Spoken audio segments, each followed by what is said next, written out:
Il y a des familles qui ressemblent à des forteresses. On y entre par habitude, on y reste par devoir. Et puis un jour, on découvre que les murs sont fissurés. Que l'ennemi n'est pas dehors. Qu'il est assis à la table du dîner. Toulouse, quartier des Carmes, un mardi de mars. Maxime, serrurier de son métier, range ses outils dans sa camionnette. Il a 42 ans, des mains calleuses, et un silence qu'il traîne comme un boulet. Il rentre chez lui, là où l'attend sa fille, Amélie. Amélie a 27 ans. Elle étudie l'histoire de l'art à l'université. Elle a les yeux clairs de sa mère, disparue 10 ans plus tôt. Cette mère que Catherine, la grand-mère, n'a jamais aimée. Une bonne à rien, disait-elle. Une femme sans éducation. Elle le disait devant Amélie. Comme on jette du sel sur une plaie. L'appartement est petit, mais rangé. Maxime prépare le dîner. Amélie est à sa table, un livre ouvert devant elle, mais elle ne lit pas. Elle regarde son téléphone. Un message de sa grand-mère. Elle le lit, soupire, repose l'appareil. Catherine a 65 ans. Elle habite seule dans une maison de banlieue, du côté de Balma. Elle a une canne, une ostéoporose, et une langue qui n'a jamais appris à se taire. Ce soir-là, elle a écrit à sa petite fille, « J'ai besoin de ton père. » Ma porte claque. Il faut qu'il vienne. Amélie tend le téléphone à Maxime. Il lit, repose l'appareil sans un mot. Tu y vas, demande-t-elle. Comme toujours. Elle va te parler de moi. Elle va dire que je ne l'appelle pas assez. Que je l'abandonne. Je sais. Et toi, tu ne diras rien. Tu as toujours rien dit. Maxime coupe les carottes. Il ne répond pas.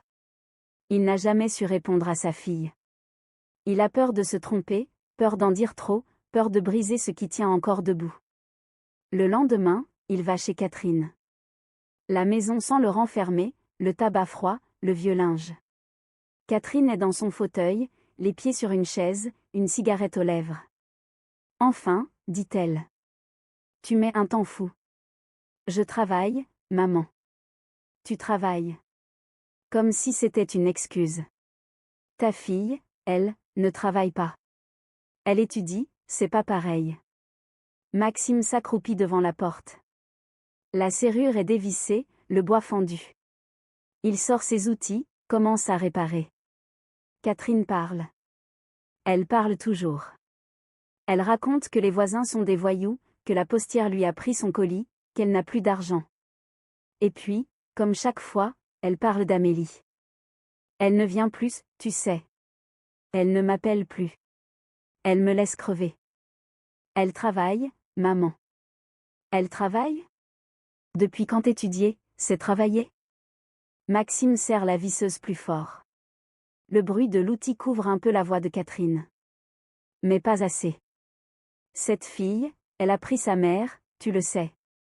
Fière, têtue, ingrate. Maman, arrête. Tu veux que j'arrête?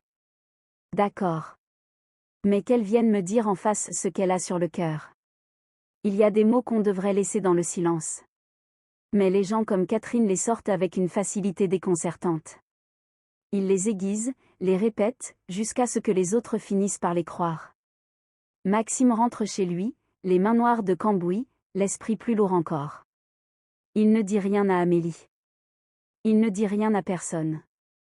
Mais le lendemain, il reçoit une lettre de sa mère. Une lettre écrite à la main, sur du papier à fleurs. Maxime, j'ai réfléchi. Tu as raison. Je suis trop dure avec Amélie. Dis-lui que je veux la voir. Que je veux m'excuser. Amélie est incrédule. Elle veut s'excuser? Elle n'a jamais voulu s'excuser de rien. Lis la lettre, répond Maxime. Amélie lit. La lettre est douce, presque humble. Elle parle d'une vieille femme qui a peur de mourir seule. Elle parle de regrets, de remords. C'est trop beau pour être vrai. C'est elle qui a écrit ça? Sa main. Non. Elle n'écrit pas comme ça. Trop propre, trop lisse. Elle a dû faire recopier quelqu'un. Maxime hausse les épaules. Il veut croire. Il veut que sa mère change. Il veut que sa fille et sa mère se réconcilient. Il est serrurier, il ouvre les portes. Mais les portes du cœur, il ne sait pas les ouvrir. La naïveté des hommes qui aiment leur mère est infinie. Ils préfèrent avaler des mensonges plutôt que d'admettre qu'elle ne les aime pas comme ils l'espèrent. Amélie, méfiante, décide d'enquêter. Elle interroge une voisine, qui lui apprend que Catherine a reçu la visite d'une amie, une ancienne institutrice, la semaine dernière. Une femme connue pour son écriture élégante. Amélie comprend. La lettre a été dictée, ou écrite par cette amie. C'est une mascarade. Elle confronte son père. Tu savais, toi? Je ne savais pas. Tu ne voulais pas savoir. Maxime pose sa tasse. Il la regarde, enfin. Peut-être. Peut-être que j'ai besoin de croire qu'elle peut changer. Elle ne changera jamais, papa. Et elle ne m'aime pas. Elle ne t'aime pas non plus.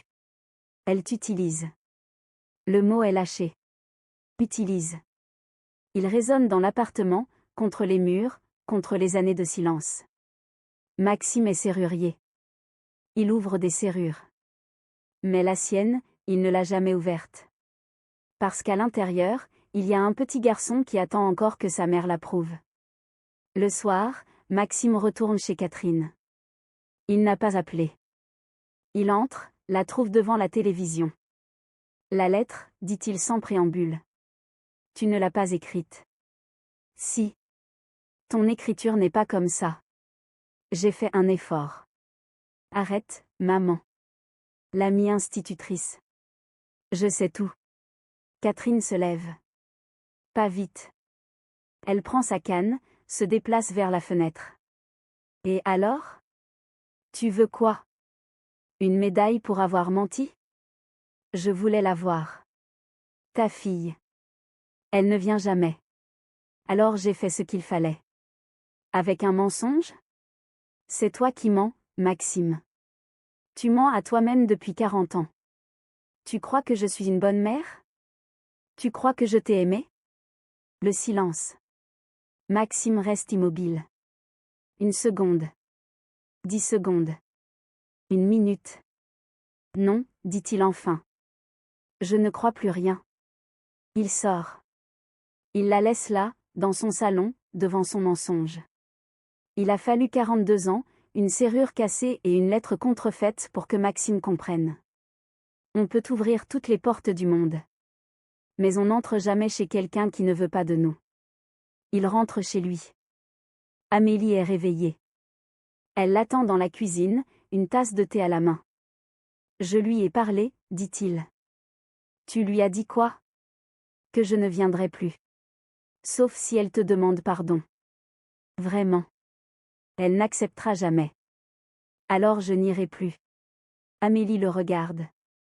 Elle cherche sur son visage la fatigue, le regret, la colère. Elle ne trouve que la paix. Une paix fragile, neuve, mal assurée. Tu es sûre, demande-t-elle. Pour la première fois de ma vie, je crois que oui. Ça n'a l'air de rien. Une soirée, une tasse de thé, 2 phrases. Mais parfois, les grandes choses tiennent dans ces petits riens. Un père qui choisit enfin sa fille. Une fille qui cesse d'attendre des excuses. Les semaines passent. Maxime ne retourne pas chez Catherine. Il ne répond pas à ses appels, pas à ses messages. Un matin, la voisine appelle, « Votre mère est tombée. Elle est à l'hôpital. » Maxime hésite. Amélie lit l'hésitation sur son visage. « Vas-y, dit-elle. Pas pour elle. Pour toi. Pour être sûr. » Il y va. Catherine est dans une chambre blanche, le bras plâtré. Elle pleure. Des vraies larmes, pas celles des comédiennes. « Tu es venue, murmure-t-elle. Je ne reste pas. Amélie, tu peux lui dire. Dis-le toi-même, maman. Quand tu sortiras. Si tu as le courage. » Il sort. Il ne se retourne pas. Il marche dans le couloir, traverse le hall, pousse la porte vitrée. Dehors, le soleil de Toulouse l'aveugle. Il sort son téléphone, envoie un message à Amélie, « Je rentre. » On dîne ensemble? La réponse arrive immédiatement, j'achète le pain. 6 mois plus tard, Catherine est guérie. Elle vit toujours seule. Elle écrit parfois, de sa vraie écriture, des mots maladroits. Amélie ne lui répond pas toujours. Mais elle ne lui répond jamais avec méchanceté. Seulement avec distance. La distance qu'on met entre une enfant qui a grandi et une blessure qu'elle a décidé de ne plus rouvrir. Maxime a changé. Il parle plus. Il sourit plus. Il s'est même offert un chien, un vieux bâtard tout gris qu'il promène le soir sur les quais. Amélie les accompagne parfois. Ils marchent, ils parlent de tout, de rien. Les gens disent que la famille est sacrée. Maxime pense maintenant que la famille, c'est ce qu'on choisit. Ce qu'on protège. Ce qu'on ose quitter, aussi, quand il le faut. Alors, que retenir de cette histoire? Que l'amour filial peut être un piège. Que la vérité finit toujours par sortir, même des plus belles lettres. Et qu'un serrurier, parfois, après des années à ouvrir des portes, apprend enfin à refermer les mauvaises. Maxime n'a pas eu de revanche éclatante. Il n'a pas humilié sa mère. Il a simplement choisi de vivre sans elle. Et cela, pour un homme qui n'avait jamais choisi, c'était déjà une victoire.